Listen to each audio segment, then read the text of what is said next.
High school sports fans, are you following Varsity Media on our YouTube channel? For the best coverage of New York high school sports, make sure you head to youtube.com/varsitymedia. 3 easy steps. First, hit that like button, and then be sure to subscribe. And finally, tap that yellow bell to be notified of all of our upcoming sportscasts. Thank you for following Varsity Media on YouTube.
February, which means it is the Archdiocesan Championship game at the Mount, where Stepinac, they are the defending city champions, taking on St. Ray's. That is what is on the line here this afternoon from the Bronx, Mount St. Michael High School.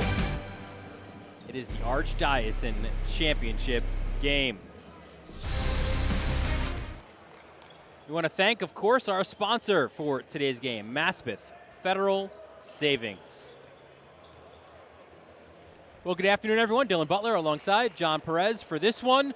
It is the Archdiocesan Championship game. The second-seeded Ravens of St. Raymond and the top-seeded Crusaders of Stepinac. And listen, we saw these two teams on our airwaves back in December, and the thought immediately was like, this is going to be a multiple-round fight, and we will see these two teams in the Archdiocesan, and lo and behold, they're both here. Yeah, it's come to fruition, too. And how about the job that St. Raymond's has really done this year, too? This was a team that lost way more than they should have last year with all the talent that they have.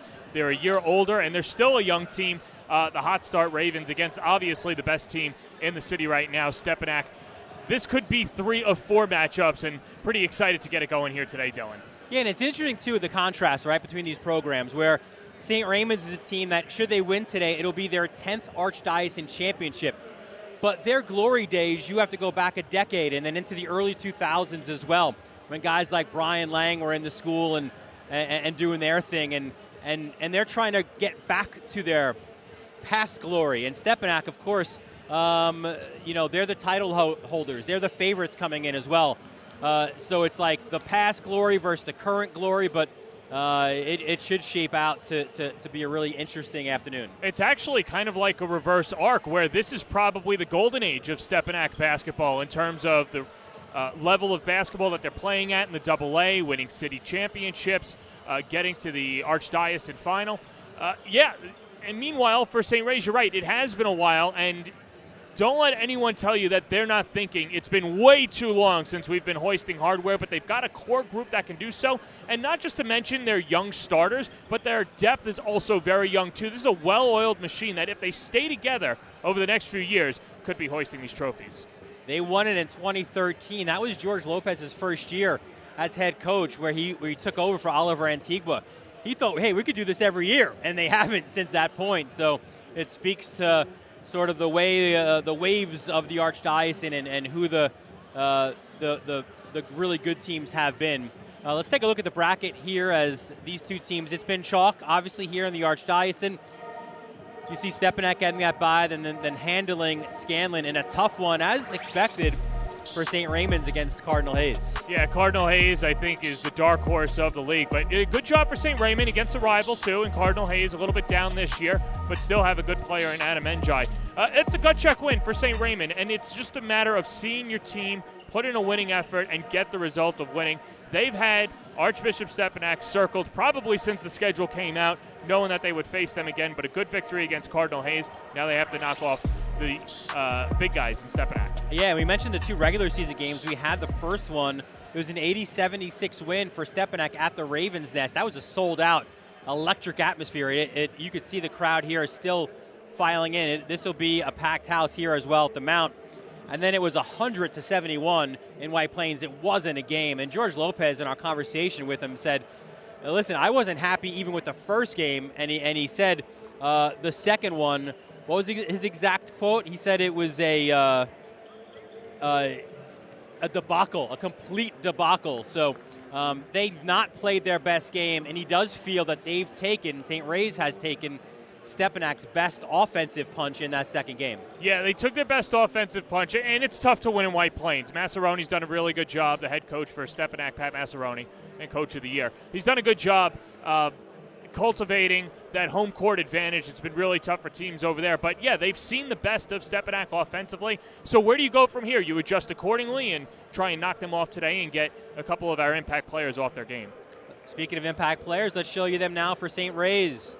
Ravens coming in at 21-5, and these 2 guys, listen, the DNA of this program the last couple of years, even in the struggles last year, has been let's get Brandon and Ty going, and that gives us a chance. As you mentioned, a little more depth this year. They don't have to always be the guys, but in Brandon Storrs, you've got a 2-time first-team All-League selection, and Ty Turnage as well. Both of these guys will go on and play Division I basketball, and Turnage a second-team selection for a second straight year. And Turnage, a fantastic facilitator, really connects the defense to the offense. He's a pesky guard. If he's defending you, is a good facilitator. And then when you got Brandon Storrs, who really doesn't take bad shots and connects the offense. St. Ray's proving why they are one of the toughest teams in all of New York City. Archbishop Stepinac, understandably so, they come in as the top seed, 22-3. A 16-game winning streak. You go back to December, it was a 3-game losing streak. Let's circle the wagons. Let's get back to practicing. And it's been kind of cruise control from that point. They had a tight one against their rivals in Iona.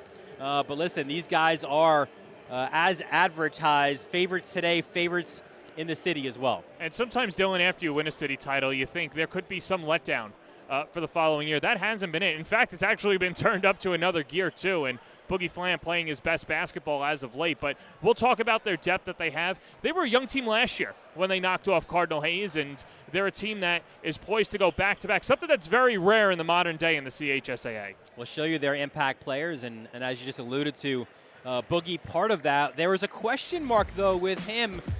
An injured left ankle at practice on Thursday, so we weren't sure. He was a game-time decision, came out.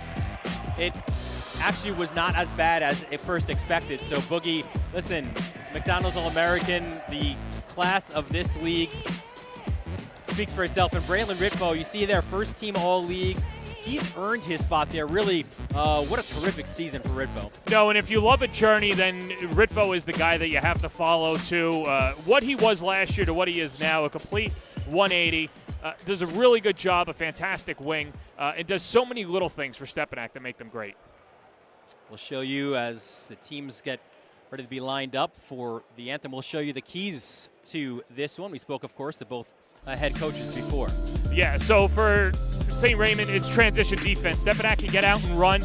So on defense, you got to limit them defensively, rebound the ball, find the shooters in transition. And for Stepinac, same thing, transition defense, limit the turnover. They do a good job holding on to the basketball.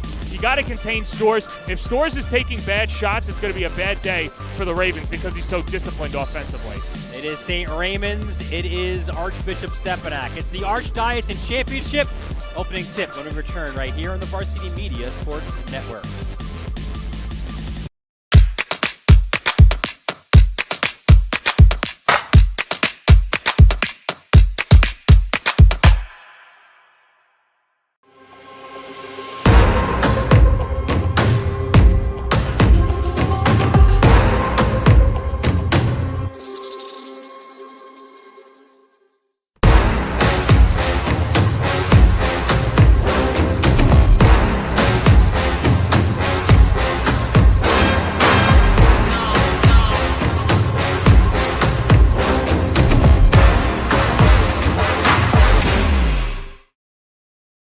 Are you a local business looking for new and creative ways to promote your company? Varsity Media offers affordable rates that can get your message across to a demographic of 18 to 54 years of age. Our follower base across social media is over 50,000 strong, and our viewership numbers per game are in the thousands. Don't blow your advertising budget on old staples like TV and radio media. Reach out to Varsity Media to get the best bang for your buck.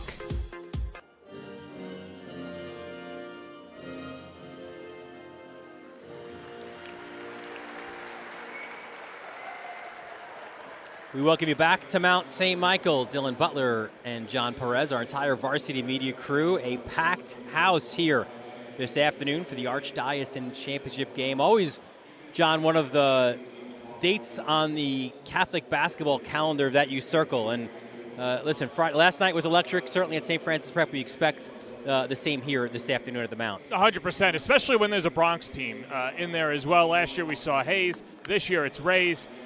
And then, of course, Stepinac. Everybody wants to see Boogie Flan and the stars that they have. I remember last year was 3-4 deep. I think we'll get there as the day goes on, but this is a day that this is a weekend that you circle every day of the year. And listen, this has historically been the venue, and I remember so many great Rice St. Raymond's battles, and that was one of those two where you figured it was a 4-round fight between those two, and the same could be here of these two. Let's take a look at the starting lineups. First for the visitors, St. Raymond. And one change there from the regular starting five. Elijah Cherry was a regular starter for the Ravens. A little bit ill, so Colin Pang steps into his spot. Yeah, and Colin Pang's done a great job this year, the 6'8 junior. Really coming into his own this year. Fantastic rebounder, good perimeter defender. Love to see him go up against Ritvo and some of the other bigs for Stepinac. There's Ty Turnage making his way, and there is Brandon Storrs. He's got a final three of Georgia Tech, Rutgers, and Xavier. That announcement coming Monday. Will that announcement be as an Archdiocesan champion? We'll find out in a couple hours here. And now for Stepinac, the top seed, 22-3.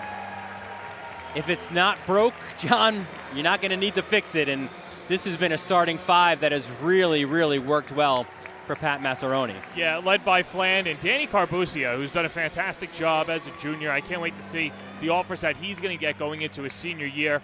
Ritvo, the X Factor, Jordan Gabriel as well, and Josiah Jervis, only a sophomore, plays well beyond his years, good length, and a fantastic forward in transition. And you see Carbuccia coming out, and the last one, of course, will be Boogie Fland. We will eye that left ankle of his as this game comes on, but really impressed with the way that he's played as a senior. Listen, he's already committed to Kentucky. He could have just cruised through his senior season. He's elevated his game. We've spoken about this on broadcast before, raising his own personal level, but also the accountability of his teammates as well. Yeah, and I think he's really bought into the history of the league as well. He knows that there's not a lot of back-to-back city champions out there. He's a competitor. He wants to go into those record books. And don't think those Stepinac guys aren't competitive with each other. He grew up with R.J. Davis, Joel Soriano, as well as Xavier Daniels and the Griffin brothers. So he wants to etch his own name in the history books of Stepinac, which, like we said, this might be their golden era in team history. Our officials for today's game, Orrin Barfield, Jared Nash, and Steve Salucio. Really good crew here, of course, for the Archdiocesan Championship game. And it's funny, we asked the coaches about where this landed on your goals, right, for the year. And it was right there for both. And George Lopez not afraid to say, we're putting all of our eggs into this basket. It is all about the Archdiocesan. We're not even thinking about the intersectional. That's how important this game is to his guys who have not played in a final. No, it's their first championship bout and should be a fun one. Opening tip will go to the Crusaders. And there is Carbuccia leading the way. What a game he had in that first meeting at the Ravens' Nest. Had a different number, but it didn't matter. He was all over the Ravens. Swings it. There's Boogie, blows a tire, and here comes Turnage the other way. Stores drives, pops, cuts inside. Front rim no good. Gets his own rebound. Stores put back short again. Third rebound. No good. Battle for the ball on the court. It goes to Stepinac. That was Jervis and Gabriel down there. Really didn't do anything too special defensively, and St. Ray still had trouble getting it up. It just shows their length. Corner 3, Ritvo off the mark. Gabriel, the rebound and the putback. Hey, that's what 6'8" will do for you. Pat Massaroni called him a junkyard dog in the offseason, and he's just someone that might not show up on the stat sheet, but does so many things well down low. Yeah, Gabriel now in his second season. Good defense by Fland. A transfer from Mineola High School. His first taste of the Catholic League was going to the Grand Concourse to play Cardinal Hayes last year in the first game of the year, a game that Stepinac won. So he's used to these wars at this point. And I think we knew how good Fland was, but that was the Boogie Fland coming out party, at least at opening night game at Cardinal Hayes. There's Anderson Diaz. What a phenomenal freshman he is for these Ravens. There's 8 on the shot clock. Diaz pulls up. That's off the mark as well. Tough rim for the Ravens right now. Ahead goes Jervis, nearly intercepted by Diaz. Really like Diaz, the freshman. He plays well beyond his years. It's another guy that Lopez doesn't mind throwing onto the varsity squad. And at the beginning of the year, trying to figure out his role, and now a starter come postseason time. Ritvo, elbow, off the mark. Diaz, the rebounds.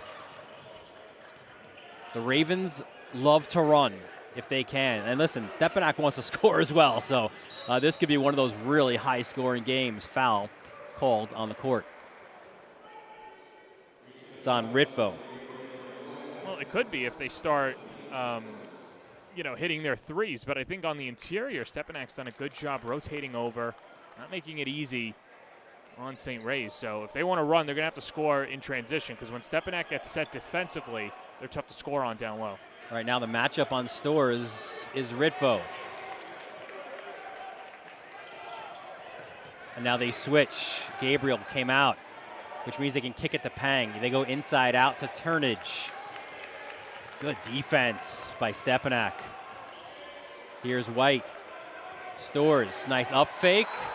And he lost it on the way out. Stores arguing that Fland's got a piece of that ball.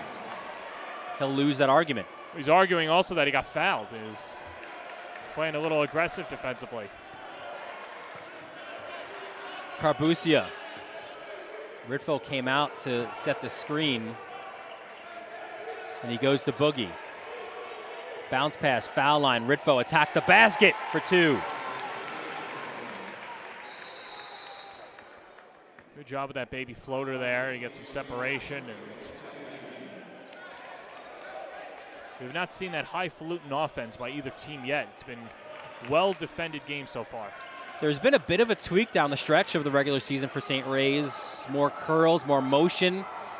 The idea is that, listen, we're not just the Brandon Stores Ty Turnage show. A lot of guys can score. Turnage unable to there.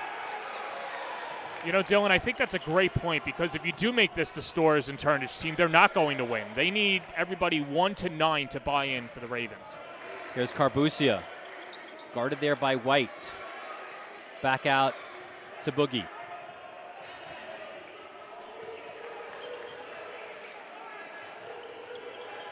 Carbucia on top for Boogie. Stutter step, goes out. 3. Carbucia, back rim, no good. Stores the rebounds.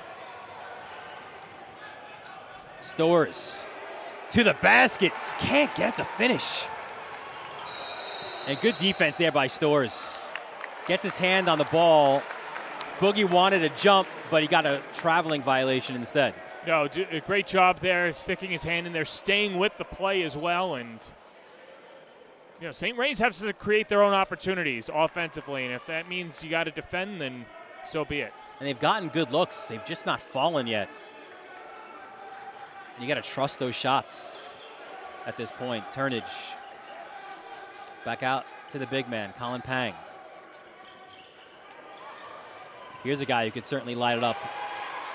In White, lost the ball. Stores comes away. Stores pulls up. There's the first bucket for St. Ray's.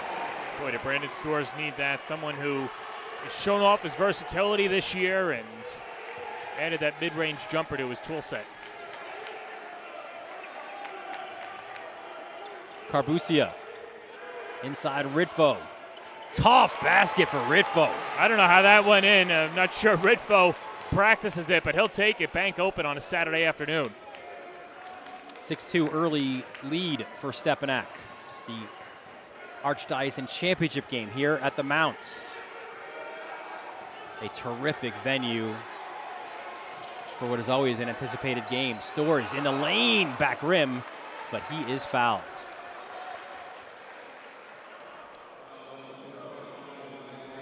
It is on Jervis.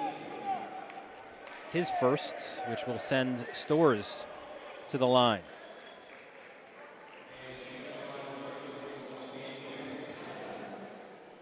Yeah, you want to talk about a journey and turning yourself into a high major D1 prospect, and we'll get the decision later on, or next week, excuse me. Over the offseason, losing 20 pounds, getting into playing shape, that just adds so much to his game.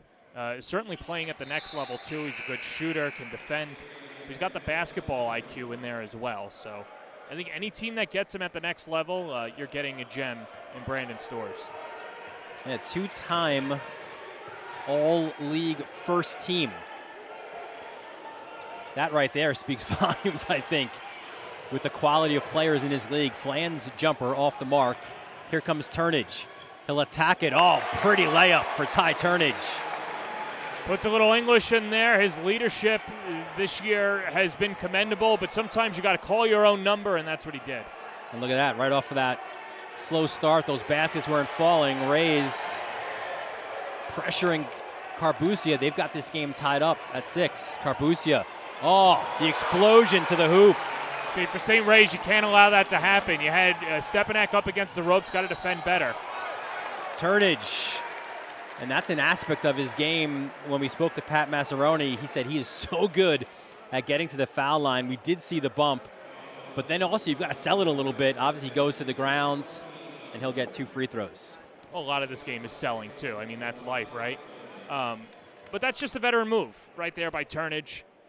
Lightning quick, gets to the hole. He will miss the first. Checking in, Hassan Karesi for Stepinac. Certainly there's been a great history of point guards at St. Raymond's. You go Kareem Reed and Truck Bryant, Terrence Rencher and Eddie Rivera. And Ty Turnage putting himself in with those greats. Pass to the baseline to Perry, back out to Carbucia. Good first step, nice bounce pass down low. And a foul is called on Storrs. George Lopez saying all ball. It's a tough one there. Could have been a 50-50 call. Oren Barfield makes the call, and now telling Lopez why that infraction was called. And here's Perry to the line, someone who's aggressive as well. And it's crazy, Dylan. He's only a sophomore too. Yeah.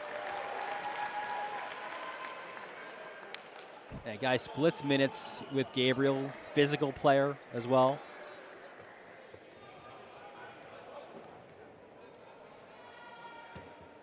When you've won 16 in a row and you're as good as Stepinac, minutes might be hard to come by. As it's Stepinac leading by 3. Final 2 minutes of this first quarter. Storrs backs down Ritfo, no good. Perry, the rebound.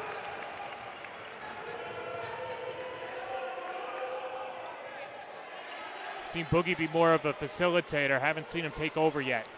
Caressi's a guy who's really improved his game from the start of the year. Boogie!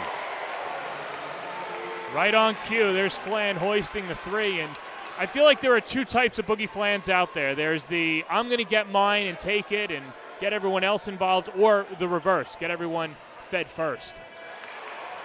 I think the entire league is happy there's only one Boogie Flan. Everyone except, I guess, those guys in White Plains. Here he is again.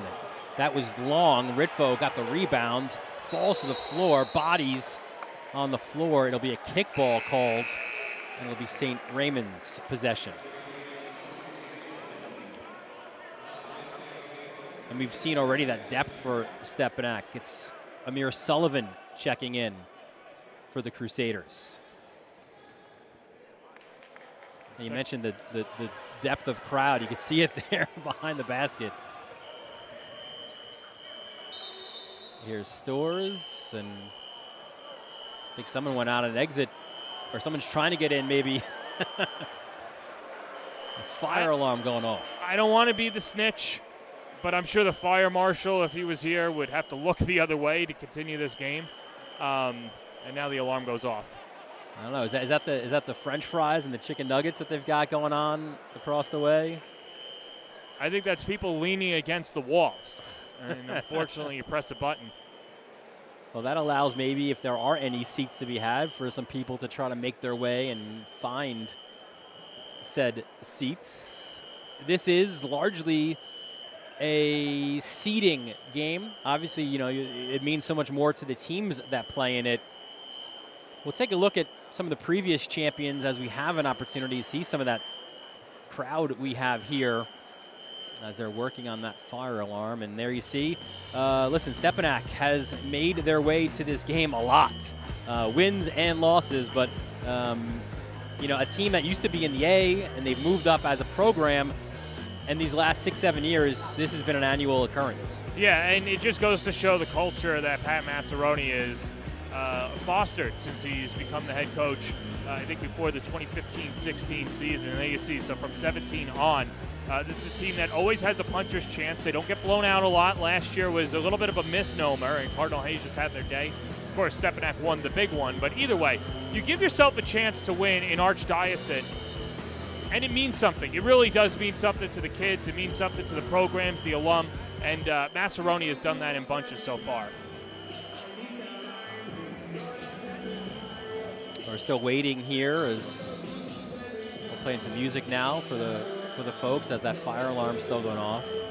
It's right on cue too, the fire alarm. It's pretty good with the music. I thought it was a remix, but listen, this winter, Varsity Media is proud to announce our partnership with Gipper, the #1 social media content creation platform for athletic programs. There's thousands of the best social media sports graphic templates, social media automation, AI-powered one-click background removal, mobile app for easy content creation on the go. To learn more, visit www.gipper.com.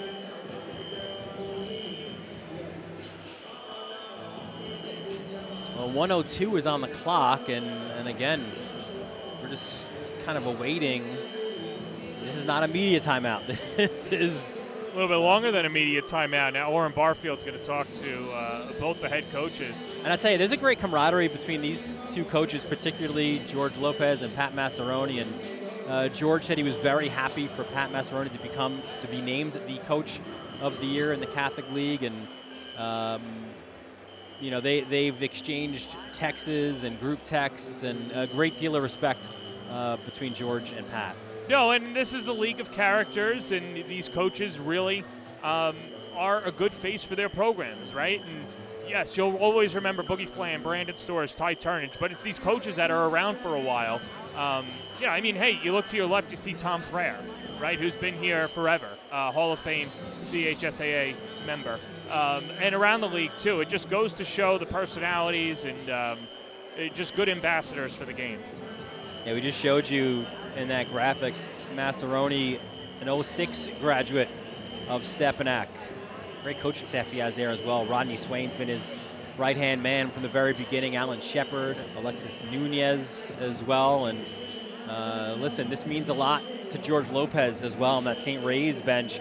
He's not a St. Ray's alum, went to Sacred Heart, graduate of 1992, but a former assistant under Oliver Antigua, who spent 10 years as the head coach after Gary DeCesar won 3 Catholic championships. George was also the freshman coach as well, and started as varsity B coach as well, but worked his way up to the main seat, and he's been there for now 12 years as the head coach of St. Ray's. Good assistants he has there as well. Myron Hickman won a championship as a guard. The 12 graduate, Chris Williams, Rob Young Sr. as well on that bench for St. Ray's. You know, Paul Gilvari speaking to the three referees now. I'm sure we'll hear from Paul in a second.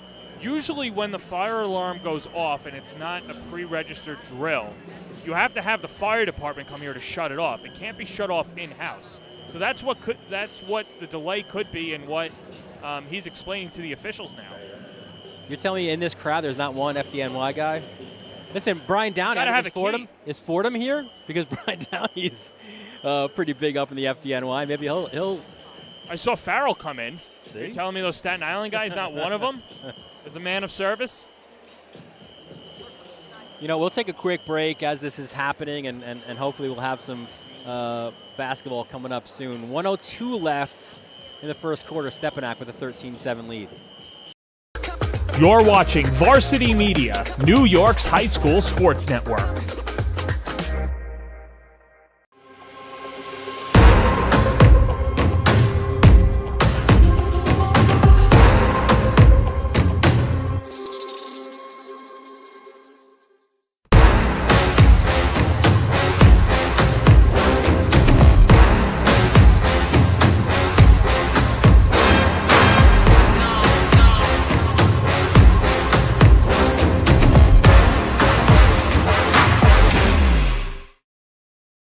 Are you a local business looking for new and creative ways to promote your company? Varsity Media offers affordable rates that can get your message across to a demographic of 18 to 54 years of age.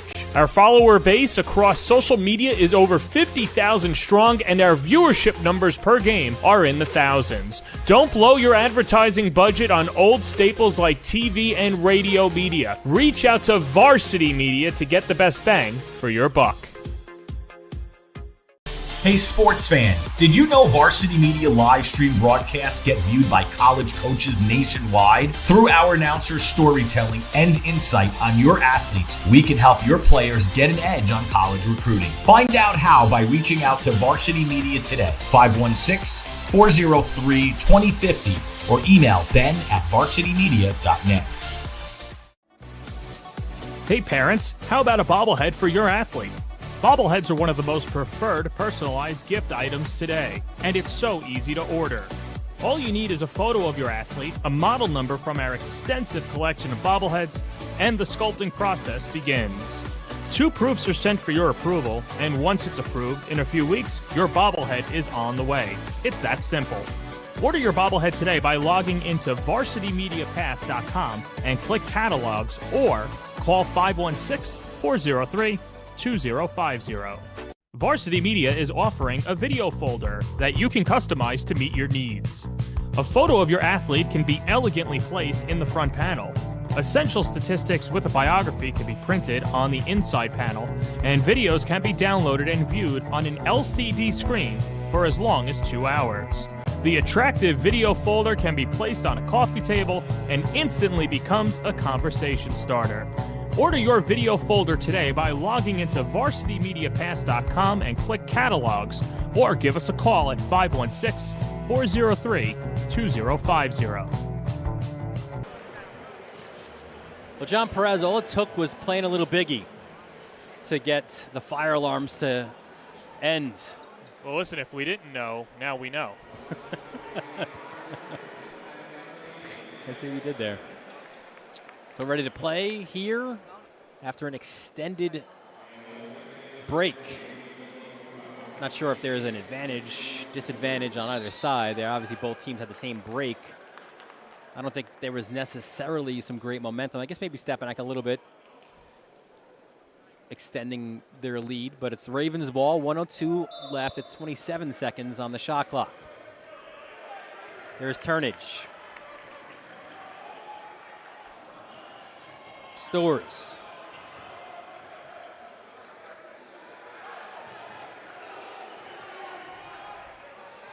There's Diaz. Good defense. White for 3. Well, that's what you want after the extended break, especially to split the lead in half.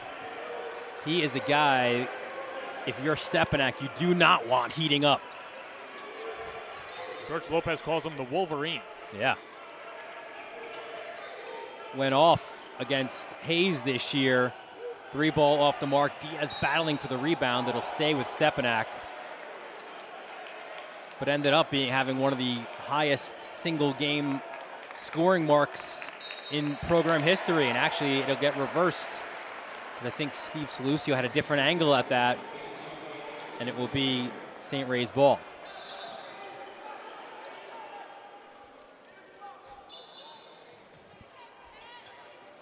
Shot clock is off. White to Storrs. Guarded by Fland. On the handoff to Diaz with 7. Diaz. He'll go. Baseline. Kicks it out. 3 ball from the corner. Off the mark by White. And that ends the first quarter. 13-10 is the lead. Archbishop Stepinac with the lead here in the Archdiocesan Championship game. It's all right here on the Varsity Media Sports Network.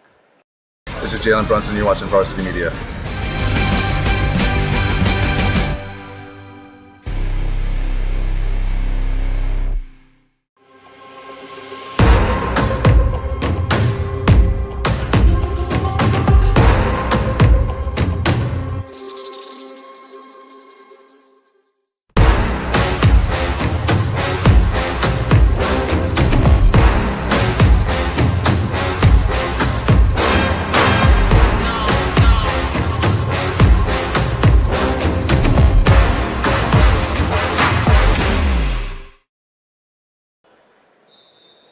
Welcome back to Mount St. Michael High School. Dylan Butler, John Perez with you. Here's the Archdiocesan Championship game. Archbishop Stepinac there in the huddle. They've got a 3-point lead. And did a really good job defending and closing out against St. Ray's. They took their best punch the later half of the first quarter and now look to respond in the beginning of the second.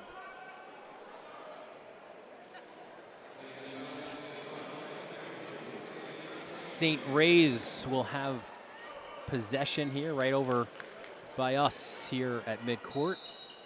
Storrs will do the honors, handing it to Turnage. The law firm of Storrs and Turnage has done a lot of work for St. Ray's over the years. Here's White driving, getting through and getting hit. It's a foul on the court, not a shooting foul. Well, the way that White's been playing over the last few weeks, he might be a partner in that law firm. A good 3-point shooter, attacking the rack, and got to diversify it up a little bit. Once he's able to hit those threes, that opens up the game, and he's able to drive inside. Here's Turnage. Guarded there by Sullivan. Storrs turns on Flan, back rim, no good. Boogie comes away with the rebound. 1 versus 5, and wisely pulls it out.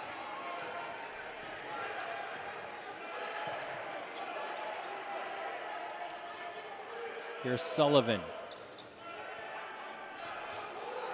Caresi to Fland. Back out, 3 ball. Off the mark, no good. Big battle for the rebound that goes to Stepinac. Boogie, 4-3. Off the mark. Another rebound. That was to Josh Rivera, the freshman. Dylan Perry rejected by Pang. Here comes Storrs. Splitting defenders. Storrs to the hoop. Storrs has got to get himself going there. Good job in transition by the Ravens to pick on Stepinac. And as we saw last night, often for St. Francis Prep, defense leads to offense. Terriers, a game we had for you on the Varsity Media Sports Network, a 20-point win over Nazareth to win the Brooklyn Queens Championship. Boogie, high, arcing, bank 3.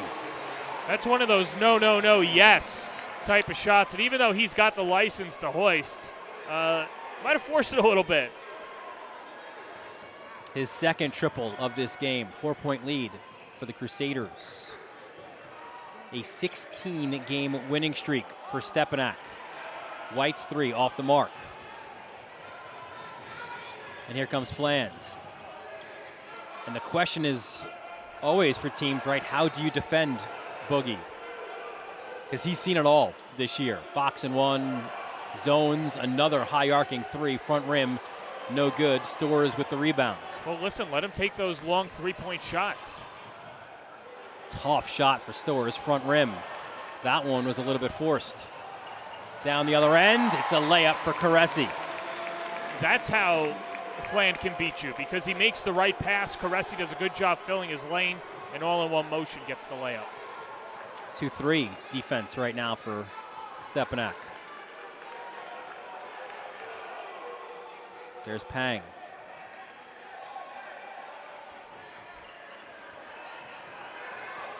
Anderson Diaz. They go inside to Pang. He's doubled quickly. There's Stores. A dribble, and he got hit by Caressi.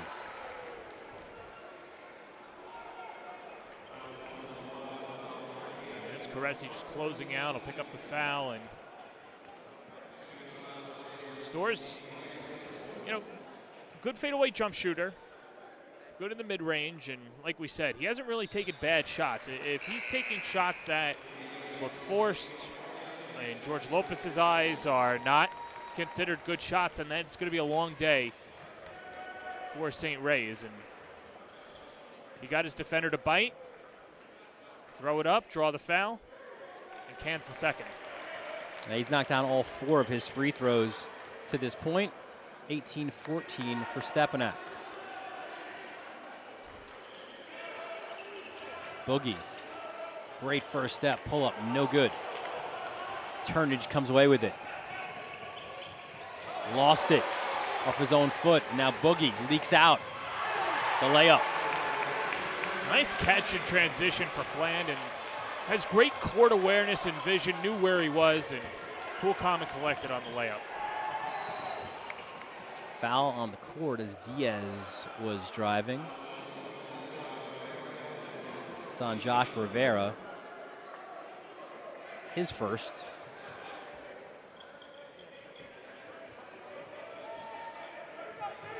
Out to Stores. And it's now Turnage. Here's Diaz. And a traveling violation called on the freshman. But he's another one of these guys. White and Diaz especially, I think you need to get those guys scoring for the Ravens to win big games like this. Right, especially for freshmen and young players that haven't been in this game.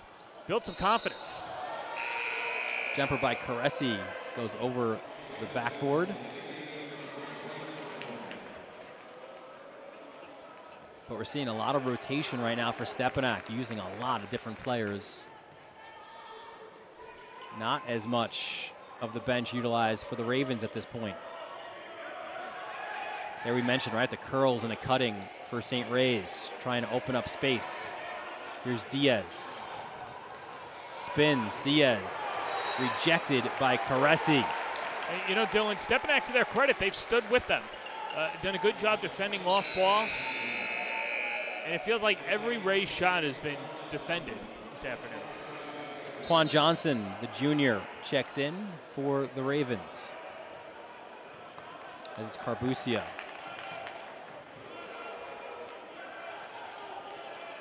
Carbucia, a third-team All-League selection. Did he perhaps deserve a little better? There could be that argument. Corner 3, good. Josh Rivera.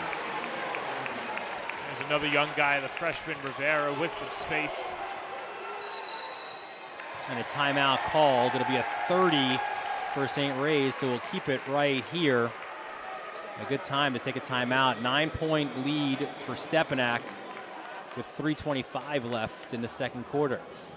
Yeah, Lopez not too happy with that defensive effort on the other end, and calls a quick timeout, and he'll talk it over with his team. And it's been a pretty physical game so far. And now we're seeing Steve Salucio go in and talk to one of the assistant coaches for St. Ray's to try and calm him down. But either way, it's been frustrating for St. Ray's because of the physicality that Stepinac's been playing with. I don't believe that they've been fouling on every possession, but that's something that St. Ray's has to get over mentally, that hurdle of it's not going your way, continue to play your game and stay within yourself. Let's see what the Ravens have drawn up here out of the timeout. Johnson goes to Turnage.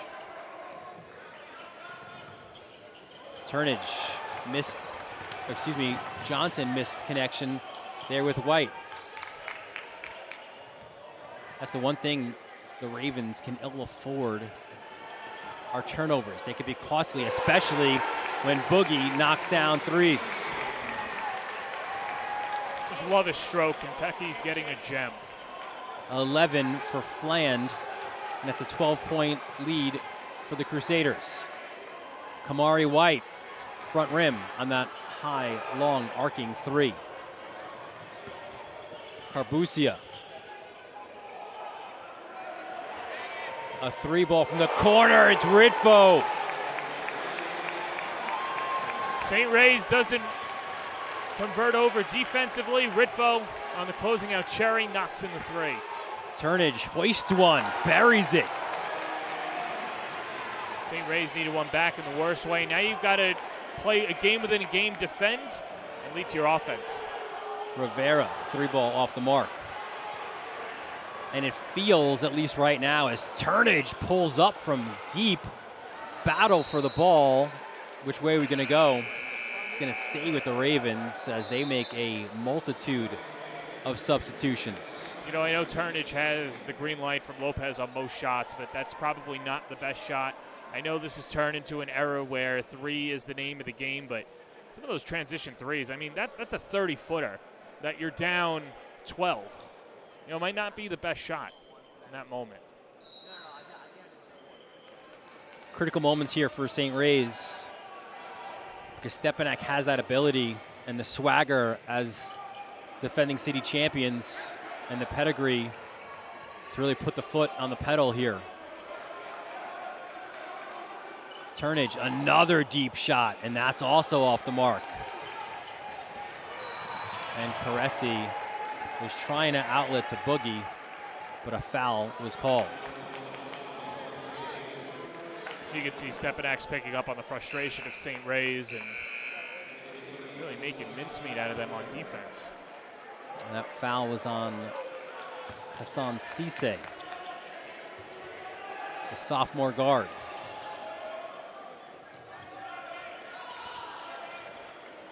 Back out Ritvo, this side, off the mark. Here comes White. Turnage. This time he'll look to drive. Turnage rejected, but a foul was called on Rivera. Like Turnage attacking the basket there. Saw the advantage and the speed advantage that he has, and going to knock him down now. On the other side, by the St. Ray's bench, as Turnage makes the first. Some leadership by Storrs calling out to his guys what they needed to do on the defensive end. Yeah, you see Turnage just getting to the rack. And, yeah, that's what leadership is. It's not just when things are going good. It's who you are as a man when things aren't going in your favor and you're facing adversity. And the number one player in New York City and the rest of his crew and defending city champs. Huge learning moment for St. Ray's. Not saying we're out of the woods yet or this game's far from over, but critical juncture of the game like you mentioned earlier, Dill. Stepinac up by 10 as we approach the final minute of the first half. Carbucia dials it up from deep, off the mark. Look at Boogie. Getting up, but he got stripped by Cisse. Here comes Diaz. Switches to his left. Diaz attacks Rivera off the mark. Diaz his own rebound. Up and under for two. Good job by Diaz. What a feisty guy. I know we used Junkyard Dog before. Very dogged effort there before. Cuts the deficit for St. Ray's down to 8. Carbucia inside. A lot of contact. And a foul will be called on Cisse.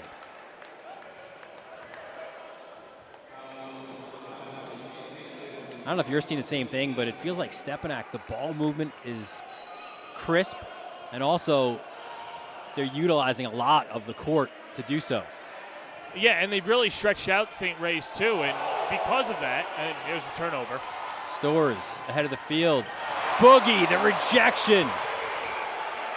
Knocked it away from Najee Bess. Go baseline. A little frantic right now. Stores the steal. Hill attack. Stores to the hoop. No good. The rebound, no good. And a third counted and the foul. White with the finish. I was going to say a 3-on-1. You better score if you're St. Ray's. And just a good job following.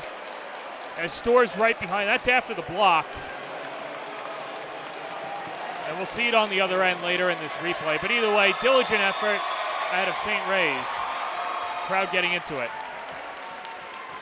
Yeah, if White doesn't make that, I think George Lopez and his staff maybe lose their mind because they'll lose their mind if Stepinac scores.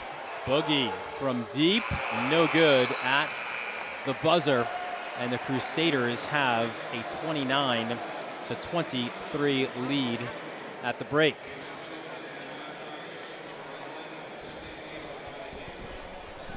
You're joined now at halftime by Stepinac head coach Pat Massaroni. And Pat, what'd you think of the way your guys have played here in this first half? Yeah, I thought we did a pretty good job of sharing the ball. First team really to junk us up all year defensively. Credit to them. I thought our defense was great for about 14 minutes there, and then we got a little lackadaisical, a couple, poor decisions on the offensive end that led to bad defense. But happy with the effort. You knew it was going to be a great crowd, intense game. They were going to make a run. Now we got to make sure we regroup at half and set the tone back at our pace. What did you think of the ball movement out of you guys in the first half? Yeah, once we got the ball middle, looked opposite, and the ball started moving, I thought we did a really good job of it, of sharing it. And we made some shots. We missed some shots. Our run that we've been on since the beginning of the year has been on defense and sharing it. So we got to continue to do that, and we'll make an adjustment at halftime. We know that you don't want to see any more fire alarms in the second half, but what do you want to see from your guys in the second half? I'll take a couple fire alarms from our players. That's what I'll take. That was crazy. But, no, look, we got to get out in transition, try to beat the zone early.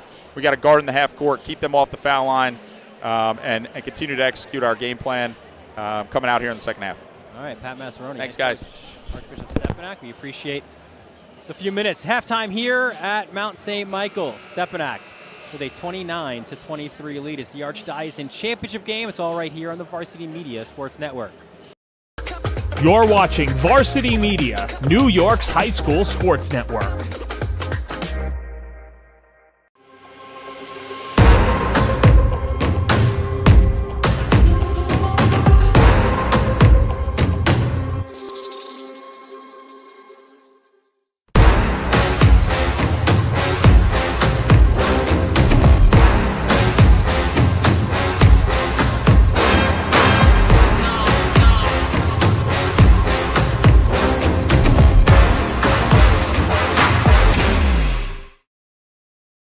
Are you a local business looking for new and creative ways to promote your company? Varsity Media offers affordable rates that can get your message across to a demographic of 18 to 54 years of age. Our follower base across social media is over 50,000 strong, and our viewership numbers per game are in the thousands. Don't blow your advertising budget on old staples like TV and radio media. Reach out to Varsity Media to get the best bang for your buck. Hey sports fans, did you know Varsity Media live stream broadcasts get viewed by college coaches nationwide? Through our announcers' storytelling and insight on your athletes, we can help your players get an edge on college recruiting. Find out how by reaching out to Varsity Media today, 516-403-2050, or email ben@varsitymedia.net. Halftime here and the Archdiocesan Championship game, and it is Archbishop Stepinac with a 29-23 lead. And listen, we are joined now here at halftime by the commissioner of the Catholic. We've had some great guests here at halftime. Another excellency, a luminary in the basketball world. We had the bishop I don't know about that, but yesterday, and a guy in Paul Gaveri who is the commissioner here of this great Catholic league. And Paul, listen, fantastic atmosphere last night. As expected here again this afternoon at the Mount. Yeah, absolutely. You know, these diocesan tournaments have really been a big hit since the first year we did it. We started them in 1996, and it's kind of like the Big East tournament before the NCAA tournament. Yeah. You know, so We'll have a great tournament this week while there's no school, having the diocesan tournament, and then we get the city playoffs kicked off. You know, it's funny with the history of this league, and everyone is always the first to talk about Chris Mullen and Felipe Lopez and, you know, going back to players like that, Kemba Walker. I feel like even though it's changed over the years, it's still been consistent, and you're still getting high-quality players, regardless of it's the 80s or now. What do you attribute to that consistency long-term? Well, I think our great schools, first of all, you know, are very attractive for parents. Parents are very pleased with the education, the structure, the discipline the Catholic schools provide. So I think that's a great draw for any student.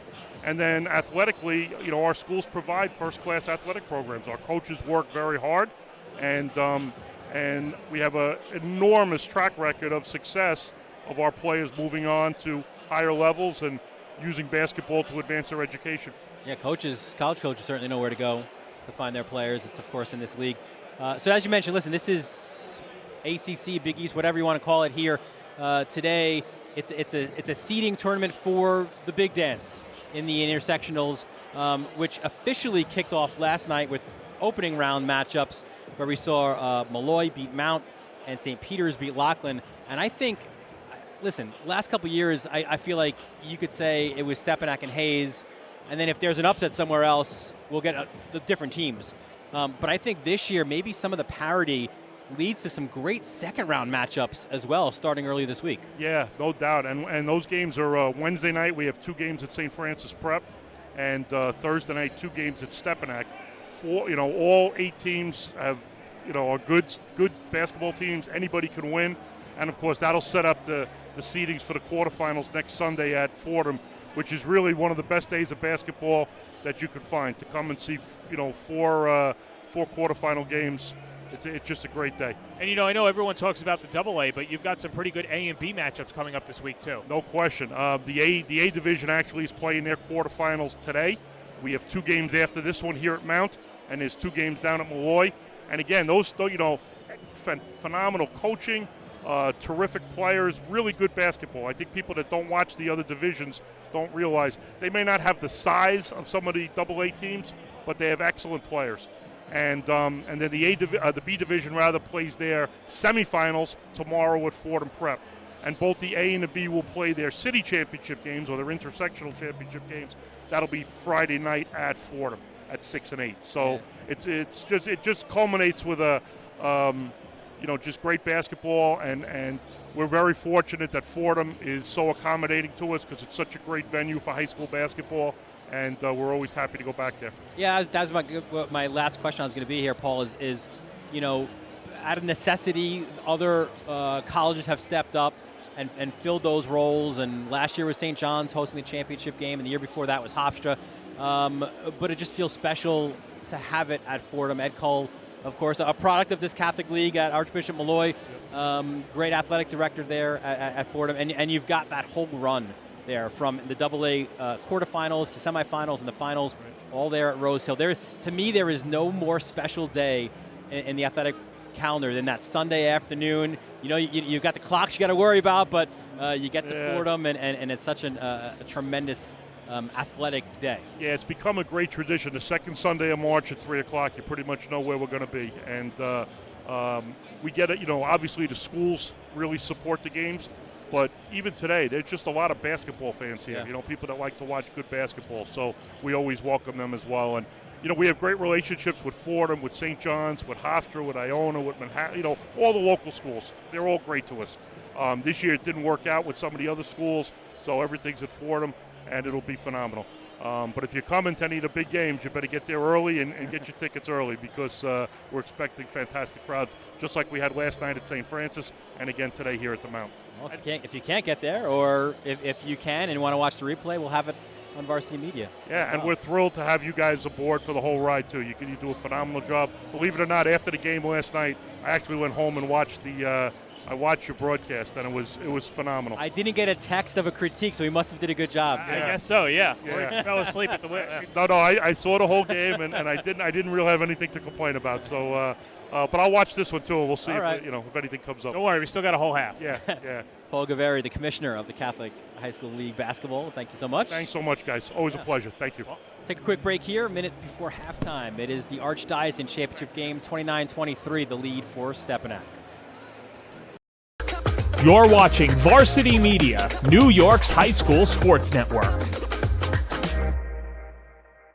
Hey sports fans, did you know Varsity Media live stream broadcasts get viewed by college coaches nationwide? Through our announcers' storytelling and insight on your athletes, we can help your players get an edge on college recruiting. Find out how by reaching out to Varsity Media today, 516-403-2050, or email ben@varsitymedia.net. Welcome back to Mount St. Michael here on Murdoch Avenue in the Bronx. Dylan Butler, John Perez with you. A packed house here for the Archdiocesan Championship game. It is halftime, and it is Stepinac with a 29-23 lead. I'll tell you what, Dill, and maybe I'm just drinking the Kool-Aid here, but getting the chance to speak to the Most Reverend Bishop last night, Brennan, and Paul Gilvari, it's just a special feeling when it comes to these Catholic League games and how much it means to the community around Brooklyn, Queens. Now we're in the Bronx, obviously parts of Westchester. This really feels like the city's game, as cliche as it is, and the best weekends of the year in the 5 boroughs upcoming, and just happy to be a part of it, and it's been a fun partnership. Yeah, to be fair, listen, to echo that sentiment, I feel honored to have the opportunity, especially for the championship game, to have called it these last couple of years as well. So I'm happy, obviously, to continue to do that. Will one of these two teams make their way to Fordham on that second Sunday in March? Stepinac certainly expects to be there, and Diaz tried to save it off Boogie. Didn't work his way. Here's Flans to Gabriel, doubled in the post. Lost it. Storrs comes away. The Storrs train. There was contact. No foul was called. Here's Carbucia the other way. A little bit frantic to start. 3-on-0. Brandon Storrs! I tell you, maybe a little fortunate there. Hung on the rim for a couple seconds. A veteran crew here didn't want to tee him up. Good start to the second half for St. Ray's. No, and if that's what gets Storrs going, then St. Ray's will take it. Tough collision underneath. And that'll be an offensive foul drawn by White. It's on Ritvo, his second. Boogie led all scorers in that first half with 11. Ritvo had 7. Those are your leading scorers for Stepinac. The other side of things, it was Turnage and Storrs. Lo and behold, right, with 8 apiece. Diaz to the hoop. Crafty move by Diaz. Is such a young guy, but does a great job as a freshman. He'll make the freshman mistakes, like throwing it right to Boogie Flan as you're flailing out of bounds, but when you see that athleticism, you have to live with it. Boogie, deep 3, back rim, no good. Chasing down the rebound, and good decision by CHSAA just to let that one go out of bounds, St. Ray's ball. I think Boogie's just falling a little in love with his three-point shot. He banked in one before. Listen, he knows his game. He knows what he does well and doesn't, but a little bit too much hoisting by Fland, I think. One thing that we have noticed here as the crowd continues to file back in for the second half is the concession stands doing well. So a lot of chicken fingers and fries, some hot dogs on sale here at the Mount. Here's Storrs. Guarded by Ritvo. Good defense by Ritvo. But there's White to clean it up. Well, and White will say that was a pass and a design play there, but a good job just staying with it, and we're back at square one. Yeah, 29-all. It was a lead that balloons to 12 for Stepinac. Here's Flans. Guarded closely by Storrs, but also CHSAA keeping a close eye. Jervis rejected by White. We come the other way. Turnage. Storrs for 3. Off the mark. This place would have lost its roof if that one fell. Here's Boogie behind the back. And a foul called on the court by Orrin Barfield. It's on CHSAA. His third. Yeah, hold there on CHSAA on Flandin. I mean, it's tough to keep Flandin in front of you. Not many guards can do that. It's out to Carbucia. And now Boogie guarded by Diaz. Open three. Boogie. His fourth triple of this game. Gets the space. Full timeout called by Stepinac. And now it's a 30. Check that. You're right. So stay right here. Another look. And that's what the ball movement does for you, right? You move the ball laterally. Well, and no one's going to step out on Fland either. And you should have somebody on him at all times. But it's a deep shot by Fland. Knocks it in. We've really seen over the last few years, right, the maturation of Boogie Flands, right? A couple years ago, coming out of the COVID year, a sophomore in those epic battles with close friend Ian Jackson as well and Cardinal Hayes. And again, we harp on it. We sped it earlier in the broadcast, but the leadership and the maturity that he's shown this year as a senior, as a much heralded senior, has been very impressive. No, 100%, and he knows what this league brings, how it helps him as an individual, and speaks to the character of the man that he's becoming. White for three. Good! Good response back there by St. Ray's. Good job moving off the ball. Set an elevator screen. 3-ball bingo. White's second triple of this game. Boogie to Jervis. Back to Fland. Good first step. Jervis attacks. Scoop layup. Good. Nice acrobatic move there. You can see the wingspan on full display there, too. Such a tough shot to defend.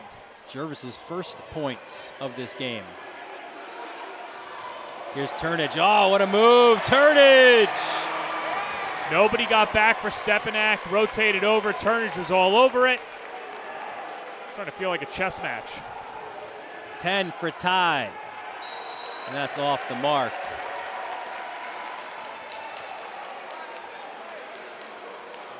Starting to heat up here.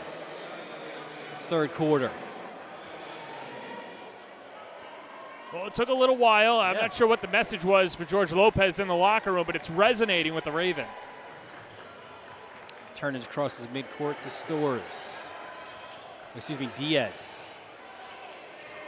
Diaz. Oh, what a move, Diaz. Good little hezzy there. Had the head fake. Got some space. Puts it in. 6 for the freshman, and the Ravens have a 2-point lead. Sullivan back out to Jervis. Boogie wide open for 3. Off the mark. Loose ball, and it is Turnage's. Here comes Ty. The Ravens feeling it a little bit here. Diaz back out. Turnage for 3. Off the mark. Loose ball again. Look at a battle on the court. White jump ball.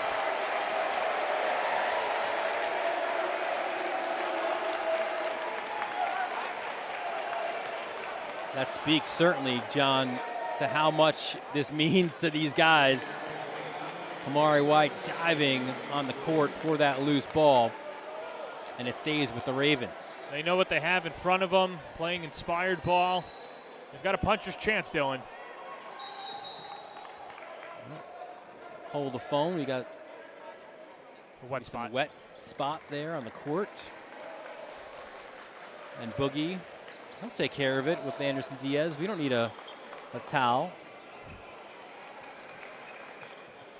You know, that's the one thing that should be universal in the Catholic League. Next time we see Paul Gilvari, we'll grill him for that. No sweepers. We did. Well, who was it last night? There was at St. Francis, I think.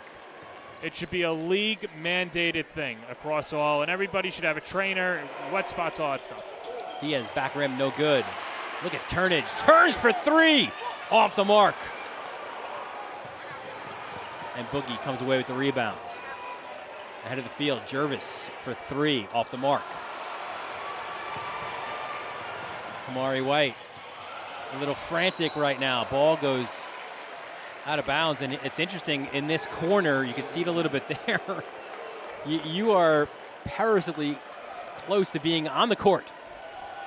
And I think it's one thing that Warren Barfield, I think, alerted one of the Mount personnel here about, and I think Tom Frere trying to go over there now as well. It's not a lot of room to be had in a gym that, to be honest, is massive. That speaks again to how much the crowd has come out for this game. Here's Sullivan to the corner. That's an open 3 for Caresi, off the mark. Battle for the loose ball. Boogie came away with it, and he was fouled. Yeah, you got to box out. Fland, it goes right into his hands. Never want him touching the ball if you're wearing a Ravens uniform. So the great Tom Frere, head coach here, the newly named athletic director as well, and he's got to do that yeoman work now, asking people to back up. Ridfo, that's off the mark. You can tell from our angle. Here's White to Turnage, to Diaz. He'll pull up. That is good. Great job in transition, sets his feet, had some space, drills it. Diaz had 2 at halftime. 7 in this quarter. Ravens with their largest lead. And their crowd getting into it. Boogie from deep. Back rim. Ridfo gets up for the rebound, but it's White's. Here comes Diaz the other way. Turnage thought about it. Great move to the hoop. Turnage no good. Stars the putback. You can see the 2 contrasting styles. The Ravens attacking the basket. Stepinac settling for jumpers, and that's a big reason why St. Ray's has their largest lead of the game. Stores with 12. Jervis to Fland. Fland attacks. Off the mark as well. And Diaz rips down the rebound, and he is fouled. You talked about coming out parties. This might be Anderson Diaz's. And only a freshman might be one of many parties that he'll have in his high school career. That was the 3rd foul on Ridfo.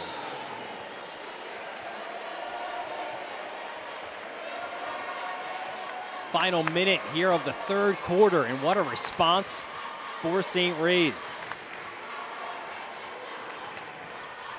Diaz feeling it. Back rim no good. Flans the rebound and a little bit of a hip check to Hassan Cisse. Under a second differential between game and shot. Massaroni will tell him to slow it down. Good luck. I really want to see them draw up a play for Flander, get him open somehow and not settle for a long 3.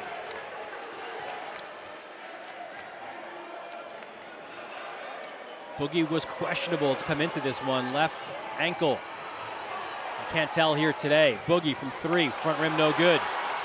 Last second hoist into a crowd that I think is now 8 or 9 deep. 3 quarters in the books.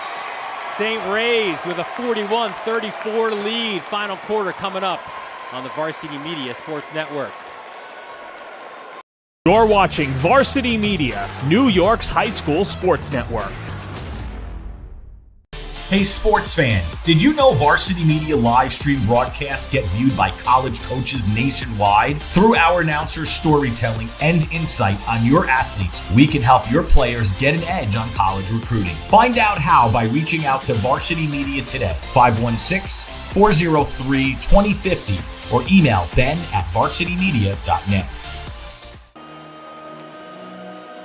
Welcome back to Mount St. Michael. George Lopez. In his first year, John Perez as head coach won this Archdiocesan championship. He's searching for his 2nd, but his Ravens have a lead going into the 4th quarter. And this game will humble you as well. Like you said at the beginning of the broadcast, he thought, well, with that first title, he'll be here every year. And winning multiple championships has not been that way. But he's put his teams in positions to win over the years and trying to create his own version of that St. Ray's tradition. Meanwhile, on the other side for Stepinac, you got to regroup. Want to see them attack the basket more, get Fland and the rest of the bigs involved. I think Fland is taking too many wide open threes that are deep and just, it's not his shot. It's not his game. When they're falling, it's great, but overall, over a long period of time, it's not a vehicle of sustained success. An 18-5 third quarter for St. Ray's. That's how they were able to turn what was a 12-point deficit at its worst now into this lead that they have. And again, I think Orrin Barfield will go to that corner to try to move that crowd back if at all possible.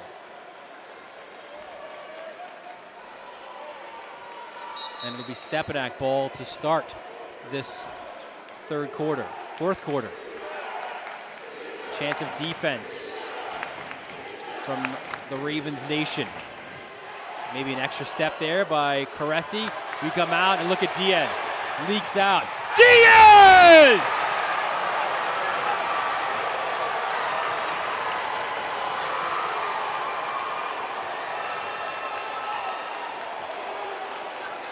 $11 for Anderson Diaz.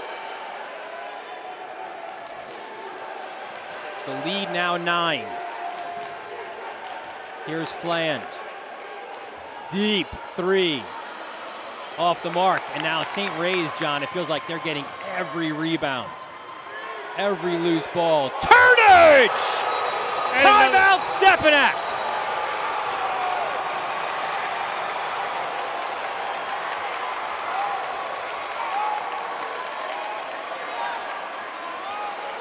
If you thought this wasn't a big deal to the alums and the St. Ray's community, I don't know what to tell you.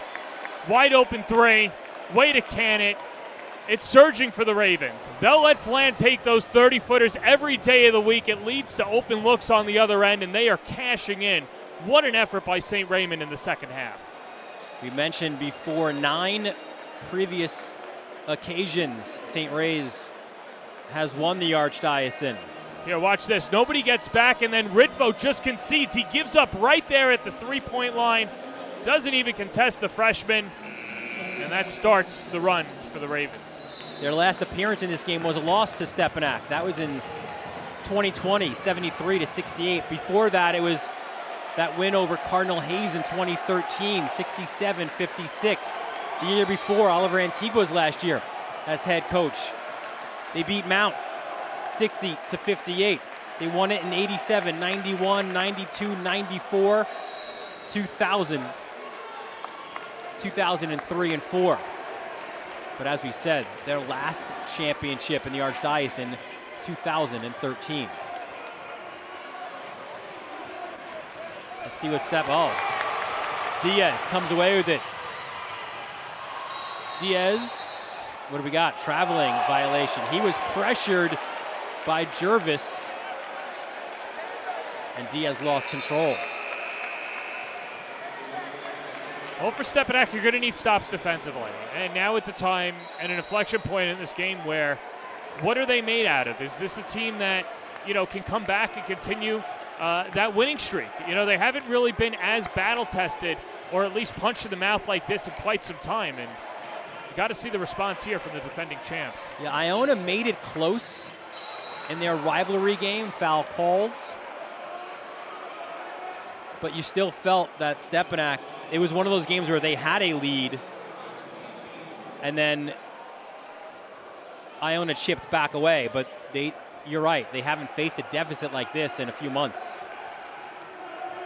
You have to go back to their national schedule, not certainly in league play. No, not at all. Jervis down low, doubles. Good ball movement. Here's Fland, open 3. Off the mark again. Volleyball off the backboard. And a foul is called against Stepinac. When you take those three-point shots, you're putting a lot of pressure on the rest of your team to box out and grab those offensive rebounds, and that's where the fouls start to accumulate. Turnage to Stores. Diaz. Second time I've done that. Here's Stores. And what we're seeing from Diaz is exactly what we said they needed to do. It can't just be the Stores and Turnage show. And White, an extra step on that curl.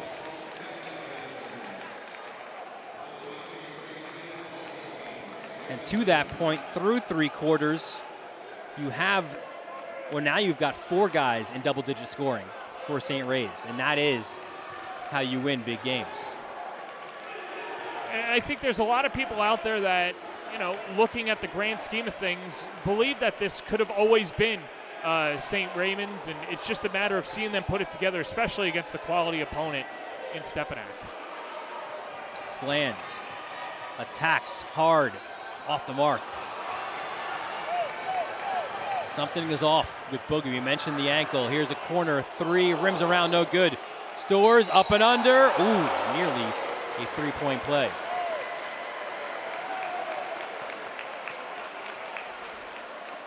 Now, we've not seen Boogie Fland hobble in this one, but you wonder if sometimes it becomes a mental thing with players. Well, and that's focus on the ankle. Right, and that's a big reason why he's taking more shots than attacking the basket, you'd have to imagine.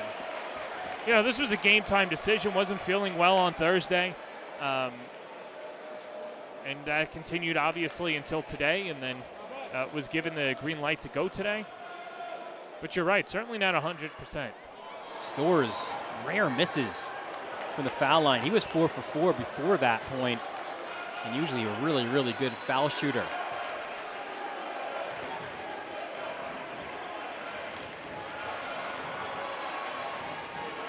Here's Jervis. Boogie pulls back out on a double team. That was ill-advised. St. Ray's ball.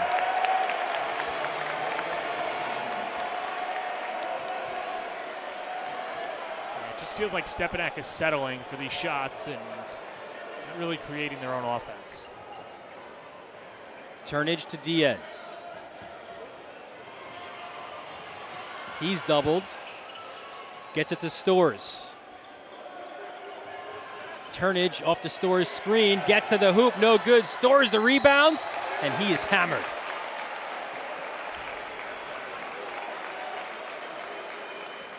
Foul by Caresi. His third. And Brandon Stores to shoot 2 more. We mentioned it before. Monday at the Ravens' Nest. It's Decision Monday for Brandon Stores. It's Georgia Tech. It's Rutgers, and it's Xavier, his final 3. Tell you what, Rutgers, tough day at the office against Purdue the other day. They've got a great recruiting class coming in, and I think Stores would add to that. Dylan Harper, of course, one of the best players in the country. Another missed free throw for Brandon Stores.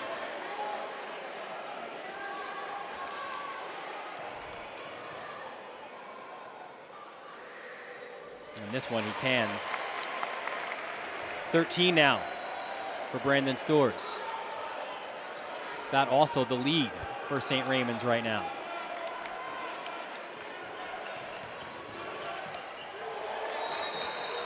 Jump ball is called. This will stay, I believe, with Stepinac. It will. Interesting to see here, too. We've not seen a lot of Danny Carbucia here. That's a good point. Yeah, it hasn't really been, and he's not on the floor now, and hasn't been for an extended time. I don't want to speculate injury or anything like that, but I didn't see him go down. Well, even in the first half, I thought there was a lot of rotation at that spot, and he came in as there's now a conversation, and there you see Carbucia on the bench. And to that point, we just saw Jack Coco, 11, check in for the first time. As our officiating crew of Orrin Barfield, Jared Nash, and Steve Salucio having a conversation. This is clearly over who gets the jump ball, and they put their heads together, and they'll go St. Raymond's way. The last jump ball, I think, went to the Ravens, but that was in the third quarter. The possession then changes at the start of the quarter, so good job by the officials recognizing that. Diaz doubles. Here comes Cisse ahead of the court. And he was fouled on that dribble. And that is a 4th foul by Caresi. And when I say Carbuccia is buried at the end of the bench, there is no other player suited up that's further down that Stepinac bench. Makes you believe he's probably not coming back in. Here's Turnage.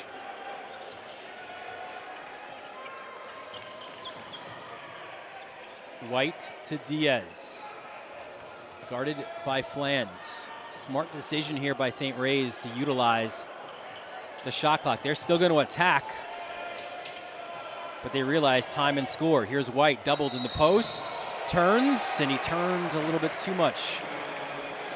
Took a few steps there. Called for the traveling violation. I'd imagine if you're a Stepinac fan, maybe part of that jungle, you're like, when is this explosion going to happen, right? You're so used to seeing Stepinac just go out and go on these ridiculous runs. You know, you can count me into that category as well. And finally, a 3 falls for Stepinac. They've been waiting for that. Maybe it's now as Jervis buries the 3. And it is a 30-second timeout by Stepinac. A reminder as well, our championship coverage continues tomorrow. We'll head to Christ the King for the girls' playoffs. We'll have the Tier 1 Archdiocesan and Brooklyn Queens championships, and of course all of the basketball playoffs, the A and the B championships next Friday from Fordham. You and Oliver Antigua on the call for those, and then we'll go from the quarterfinals on, all at Fordham, all at Rose Hill, right up until that championship game. All those games right here on the Varsity Media Sports Network. Hit subscribe here on your YouTube channel. Tomorrow afternoon, we've got St. Joe's C and Scanlon in the Archdiocesan championship game, and then Zavarian and Christ the King meeting in the Brooklyn Queens championship. Should be fun. This one has been terrific to cover. Here's Diaz. Explosion. Diaz to the hoop. Fouled on his way up. And Dylan, even though he didn't make that layup, this is probably the most confident that Diaz has been in a game this year, and for good reason. He's taken it against the top team in, not just the city, but obviously in his division. And, right, yeah, one of the best in the country. And he's been seeing some success, and that's allowed him to open it up. He sees the advantage against Coco, drives to the cup and says, hey, try and stop me. His first is good. 12 now for Anderson Diaz. Earlier in the year, George Lopez said Diaz, the guy still trying to figure out his role. But he said the great thing about him is he's really easygoing. And I think it's safe to say we've seen him grow up right in front of our eyes here this afternoon at the Mount. Ooh, a little extra step or a foul? We've got the foul.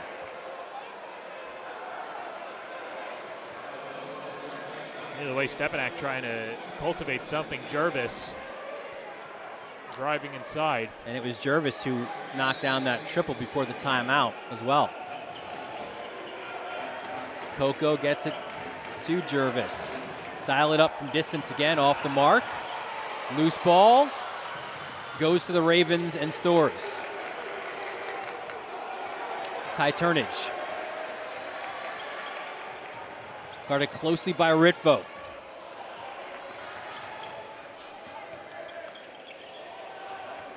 Here's Diaz. Diaz spins, scoop layup, no good. And Kamari White gets the rebound, and he is fouled by Boogie Fland. Well, just to harp on Diaz again, and you could just see the base is there, as we'll take another look. The foundation is there. As he gets older and stronger, he's going to finish at the rack, and no reason to believe he can't be a blue-chip prospect in the years to come. Kamari White knocks down the free throw. 11 now for the sophomore. Earlier in the year, George Lopez said he gets his scoring off of 0 plays that we draw. But then when you score the way he scored, I think maybe you start drawing up a few plays. 50-37 is the lead, and Storrs is called for the foul. That is his third. And Dylan, we spoke about it earlier, but we haven't said Storrs' name in a while. And same thing with Turnage, too. And it's just the bench stepping up for the Ravens. George Lopez made a good point. I believe it was after they beat Hayes. Right, it was the game where White had 48 points. Was it against Hayes? It was. In the locker room afterwards, he said, hey, this is the first time this season that we haven't had to rely on Brandon Storrs. And he said, when the rest of you buy in, we're going to be a dangerous team. And it's coming to fruition here this Saturday afternoon. And that's where the tweak offensively also probably happens, because you wanted to get more guys involved. Steal by Jervis and Stepinac. Caresi couldn't get it to fall. Jack Coco, look out. Right into our scores, into our table. He's good. John Perez is good. That's what everyone was concerned about. Good effort by Coco as well. Listen, you want to earn yourself more playing time, that's how you do it. Oh, yeah. Can't teach hustle. And Coco's been providing that. Here's Diaz. Gets doubled. Oh, that's an ill-advised pass. Somehow Storrs comes away with it, though. Turnage back to Storrs. Pull it back out. You don't have to rush. You've got the lead. Good timeout by Lopez. It'll be a full timeout. We'll show you some of the old league selections. We didn't get a chance to do that at halftime like we did last night.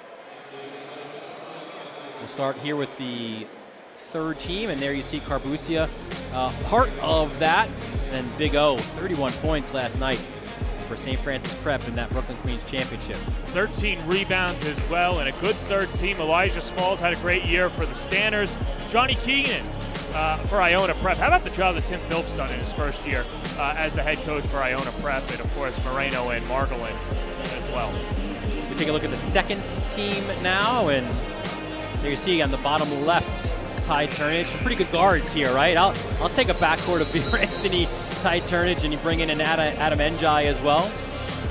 Adam Njai, the last of the remaining Hayes players from a year ago, really turned that role into his own, and then, of course, the first team as well, which you could have written in earlier this year, but Storrs really doing a good job, but Ridfo writing himself into the first team this year. What a great job he's done. And, of course, the player of the year this year, or the first coach, is Pat Massaroni, undefeated. Listen, I was on record for saying I thought Gary Irvin should have been it for Robeson, but Robeson alum for Nazareth, but when you go undefeated in the league, I think you've earned your spot, and there is the most valuable player in the Catholic League this year, Boogie Fland. Off the timeout, Diaz to Turnage. And you got to imagine somewhere in that conversation, as a floater in the lane doesn't fall, Coco comes away with it, fouled by Diaz, is to tell the Ravens, listen, they're ramping up their defensive pressure. Let's take care of the ball and come away with it. We do know that coming into this one, the message to the Ravens by George Lopez was to seize the moment.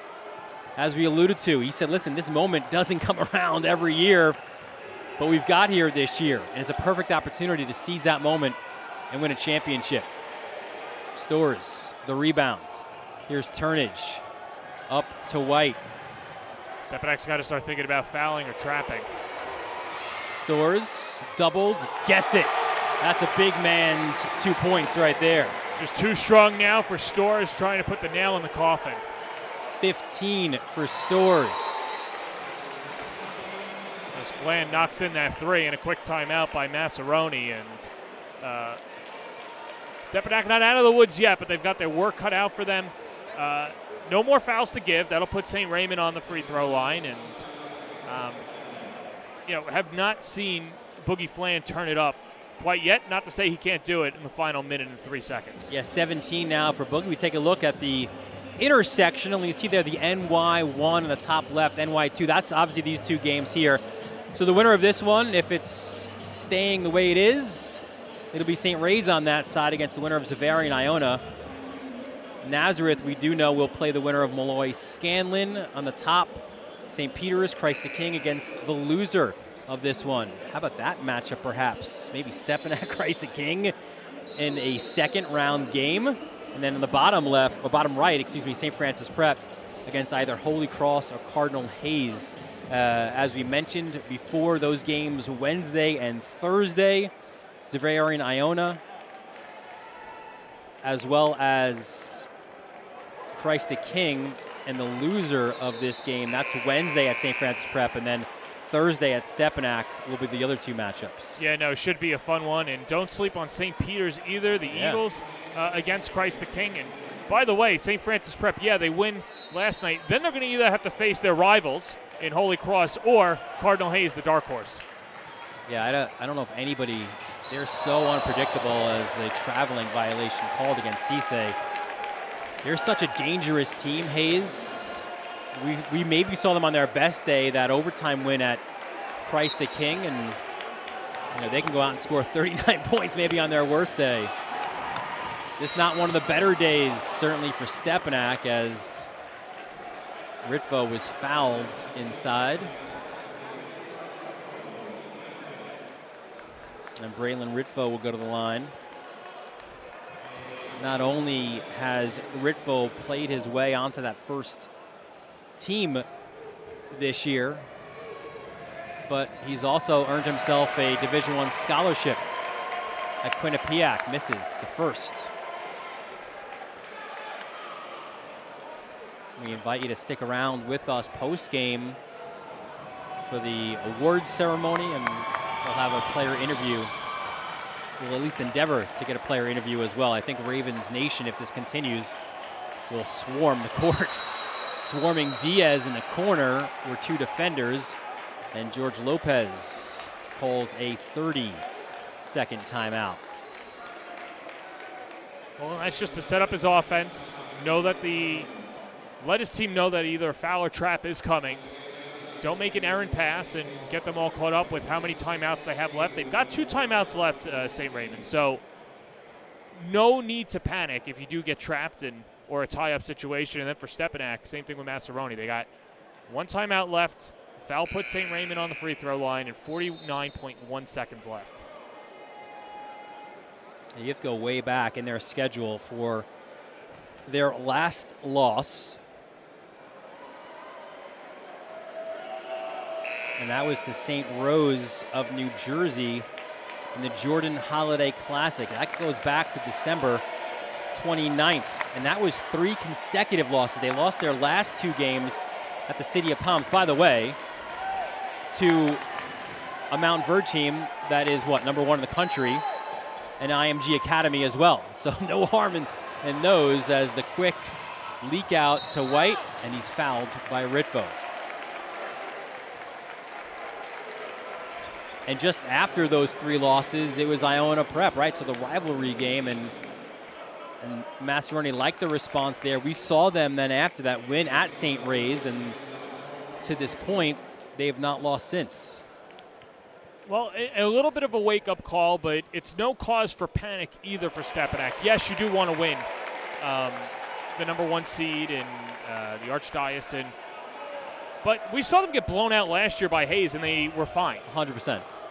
This isn't an indication. In fact, it's been the opposite, where 2 years ago, Stepinac beat Hayes in this game, and they lost. Here's Ritvo for 3, knocks it down, timeout for Massaroni. But yeah, listen, that's been the funny thing about the Archdiocesan to the city playoffs, where 2 years ago, which was a weird one because we played at Christ the King, it was a low-scoring affair, but Stepinac beat Hayes. That was round 3 of that battle, and then Hayes won at Hofstra to win the city championship. Last year, like you said, Hayes, a blowout win here at the Mount, and then Stepinac earned their revenge at St. John's. So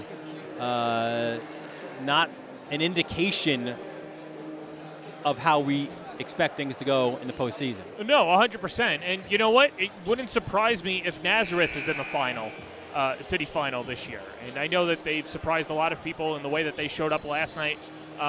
Very similar to how Stepinac was last year, too. The league is still wide open. I think more, and as we said to Paul Gaveri at halftime, I think more than it's been in the last few years. Right, 100%, especially what we've seen. And, yeah, a lot of talent out there. These players are too good. It's going to be a fun one, but today's the Ravens' day so far. A 7-point lead. Now they have to find a way to close it out as we're in winning time.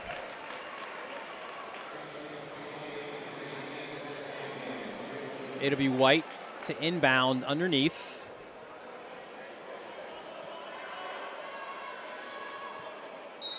Again, you figure Stepinac will look to get the turnover before they foul, and they thought they did get it. Knocked it off with Turnage. Well, so Storrs didn't have a lot of options to inbound the ball to, and threw it into a tight window, and that's not what you want. I'm surprised nobody leaked out to give that deep option. Fland attacks the hoop. The Ravens had 2 timeouts.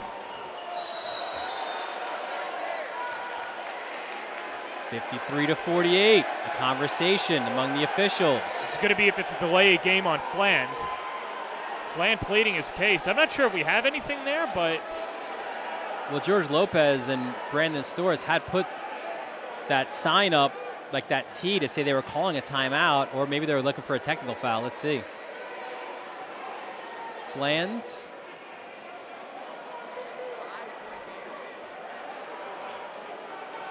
Well, they're certainly going to put time back on the clock.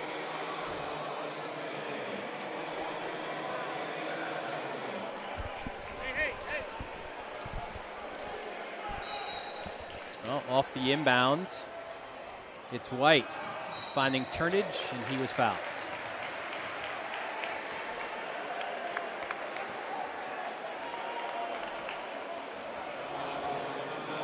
So Turnage with 13, was that the 5th on Caressi, so he will foul out. Finishes up with 4 points this afternoon.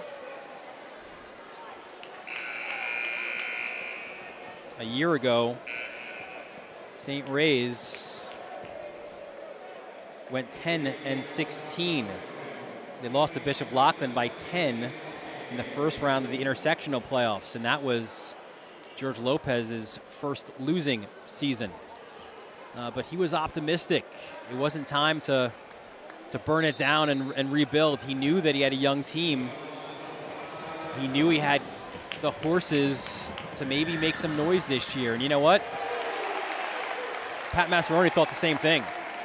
Said, listen, in a year's time, we might be winning some of these games handily, but look out for St. Ray's next year. Well, next year is now, and the Ravens 23 seconds away from winning their 10th Archdiocesan championship.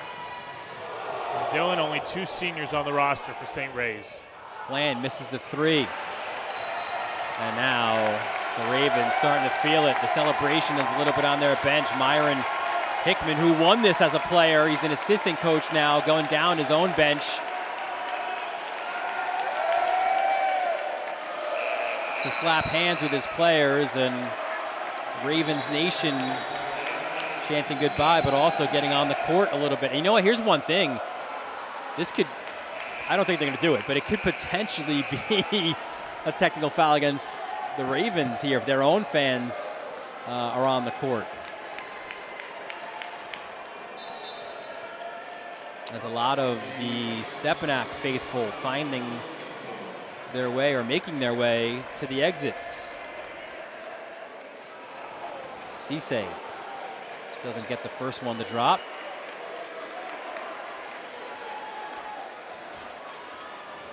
George Lopez, he has waited a long time to win a Archdiocesan championship. Look at Kamari White coming down with it. And a foul was called on Boogie Flange. Still love the hustle and the fight out of both of these teams. Still 12.6 seconds to go. And there's the band of brothers right there. St. Ray's, and going through all the hardships last year, finally have something to smile about. 2 more free throws for Kamari White. Knocks down the first. 13 now for Kamari White. And here we go, the Ravens emptying the bench. Isaiah Gonzalez, number 10, has checked in, and Jaron Broomfield, the senior. What a great moment for him, huh? Doesn't see a lot of time, and a chance here to step onto the court and experience an Archdiocesan championship. Fland over midcourt. He'll hoist it, and he'll knock it down, but it's a cosmetic 3 at this point, as the Ravens don't even have to inbound. And St. Ray's, they are your Archdiocesan champions. They win this one 57-51, the 10th Archdiocesan championship in school history.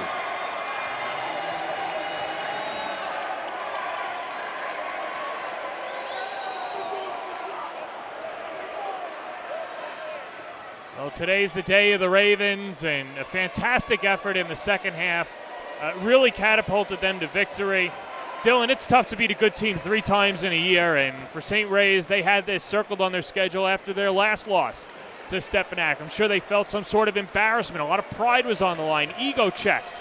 But now they're standing at the top, the number 1 seed coming out of the New York AA. Well, listen, George Lopez, the proud Ravens head coach, called it, and I quote, a complete debacle, that game up in White Plains. They lost that one 100-71. They gave up 100 points in a high school basketball game.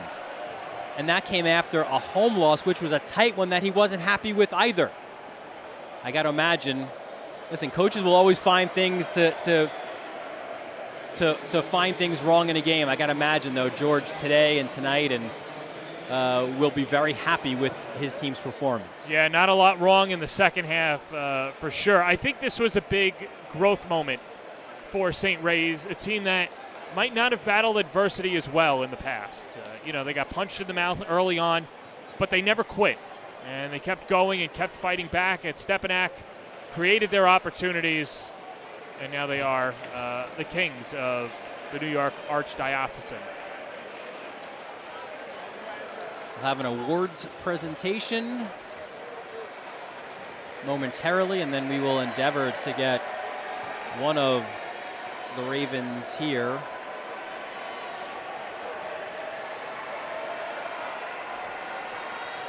Turnage and Stores finished with 15 apiece. That's kind of to be expected, right? The way that the Ravens have played these last few years. But Kamari White with 14 and Anderson Diaz with 13, 11 coming in the second half. And those were 11 huge points, especially to turn the tide the Ravens' way in that third quarter. No, and for me, and I don't get a vote here, but Diaz is my player of the game with what he was able to do and really throw the gauntlet at Stepinac, knock them out, and give St. Ray's an opportunity to win today. Anderson Diaz, as we just mentioned, 13 points for him. We'll try to get him with us after the awards presentation.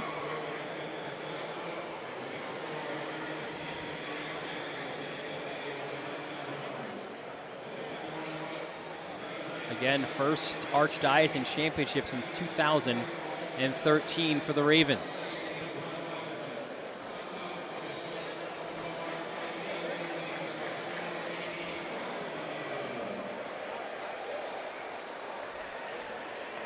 Just a festive type atmosphere here so far, and Stepinac getting their runner-up trophies, and like we mentioned earlier, it's a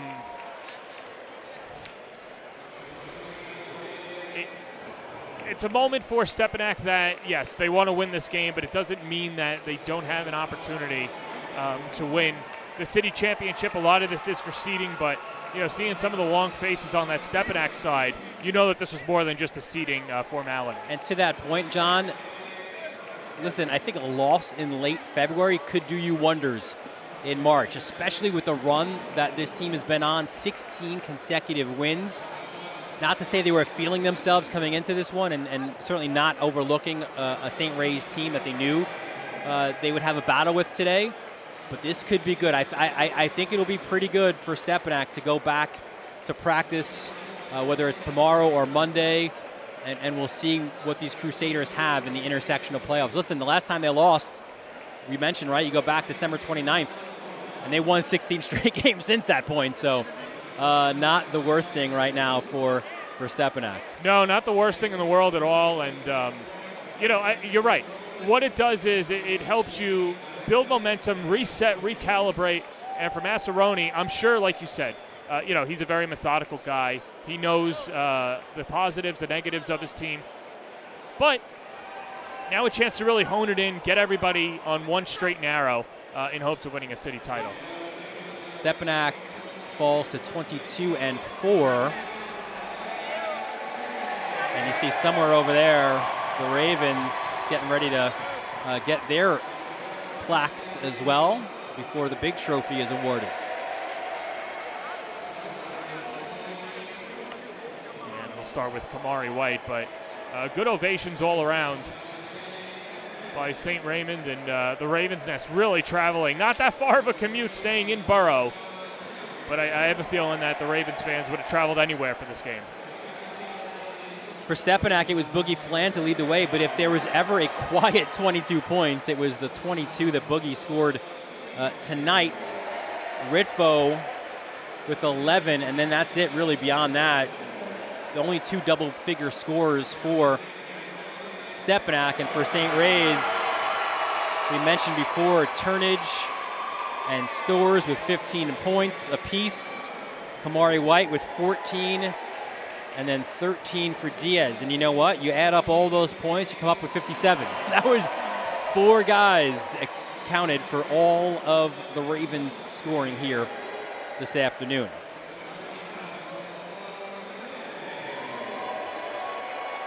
And perhaps this was the coming out party for Anderson Diaz. Listen, in this world of social media and the hype that surrounds it, Anderson Diaz, we've seen a lot of guys wearing the 11 sweatshirts, and he's got that going on for him. Listen, they've had that before at St. Raymond's, but Diaz certainly backing that up with his play on the court, especially here today in the biggest game to date for the Ravens. 100%, and it's definitely, like we said, the coming out party, recognition for Diaz. And by the way, for all you social media folks out there, just tag us, please. That's all we're asking for. Just tag us on social media if you're not already following. And there you see the Archdiocesan Championship for George Lopez. This is a Catholic League lifer, so you know what a special moment this is for him. Looks like he's holding back, too. Yeah, an emotional moment, it appears, right? And again, in our conversation with him, he made no bones about it. This was critical to his team. And as we detailed throughout, thought maybe when he won his first year, this is an annual trip. It has not been. And that's what he told his guys. This doesn't come around very often, so let's celebrate this moment. And the Ravens certainly are doing that right now.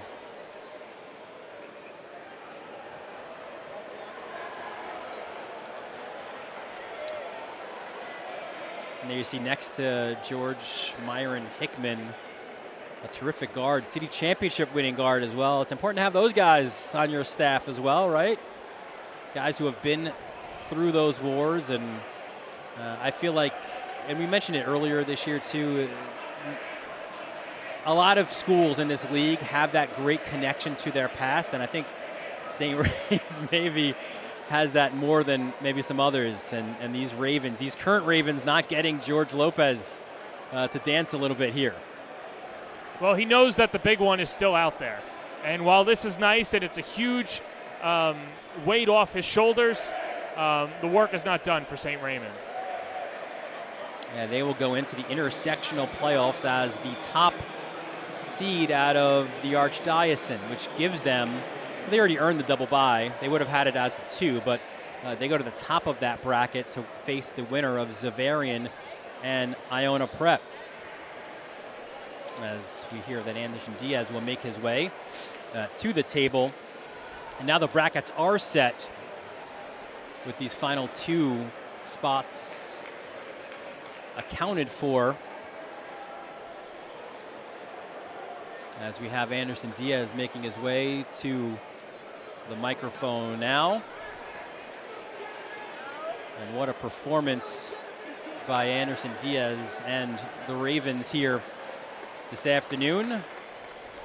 Dylan Butler, John Perez with our player of the game, Anderson Diaz here from the Ravens. And Anderson, to start, listen, we spoke with your coach, George Lopez. Ravens won this in his first year, and he thought at the time, we can get here all the time. It has not happened. First time in a long time. How special does this feel? It's a special feeling, man, because I'm just a freshman. It's my first year, first chip. And then I have great teammates that always pick me up, always get in the backcourt with me. I have great teammates. This feeling is amazing. I can't even put it into words. I'm just happy right now. And, you mentioned, obviously, you're just a freshman. We're taking a look at your dunk right here on the other side. When you flush it through, there you go. Check out the highlights there. Take me through the emotions. We're going to play it again for you, Anderson, but take me through the emotions and what you were feeling in that moment. So we get the block here. Take us through it. Give us I'm right here. I see it get tipped. I know I'm by myself. I haven't gotten one all year. I'm like, oh, yeah, that's the time. And I see I'm by myself. Hey.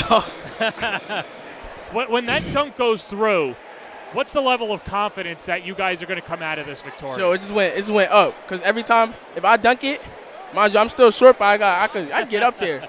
So my teammates hype, everybody hype. So I just brought the confidence up from 100 to 1,000. Everybody was up after that, and we knew we was getting that win after that. Anderson, you guys were down 12 at some point in the first half. Yeah. That third quarter, and you were a big part of that momentum change. What was maybe said? Because it seemed like you guys came out a different team in that third quarter. It's just we broke down off communication. Some people was tired, but when we got into that huddle, Coach Lopez helped us. Remember the game plan. He made some adjustments, and we all just came back together as a group. And then I think we went out the half down 6, I think, and then we just played together. Anderson, the Ravens' nest was in full force here today, but there's a ton of alums watching at home. What's your message to them and the rest of Ravens country going into the playoffs? We finally got y'all one. Y'all been winning. We got the best team. We got y'all one. Now we going for the city too. Listen, if you didn't know Anderson Diaz's name by now, he has arrived in this Catholic League. What a great performance by the freshman, Anderson Diaz. Congratulations on this trophy, and good luck chasing the second one here in the sectional playoffs as well. Thank you. So that is Anderson Diaz. What a great performance from him and the Ravens. And as we mentioned, 4 guys were your scorers. And listen, this is his entourage around here. Paul Guevara trying to clear the court. They said, no, we're here for Anderson. Let's take some pictures now. He's got a lot of support. that is for sure. It's only going to grow, too, and only a freshman, can't believe it, and can't wait to see the player that he becomes. Well, that'll do it here from Mount St. Michael. It is St. Ray's, a 57-51 win in the Archdiocesan Championship game. For our entire varsity media crew, our executive producer, Ben Turchin, our technical director, Chris Sweeney, for Travis DeLuise and Ron Pierre, bringing you all those great moving images from my broadcast partner, John Perez. Dylan Butler, thanking you for joining us here from the Mount. It's time for the Intersectionals, all right here on the Varsity Media Sports Network.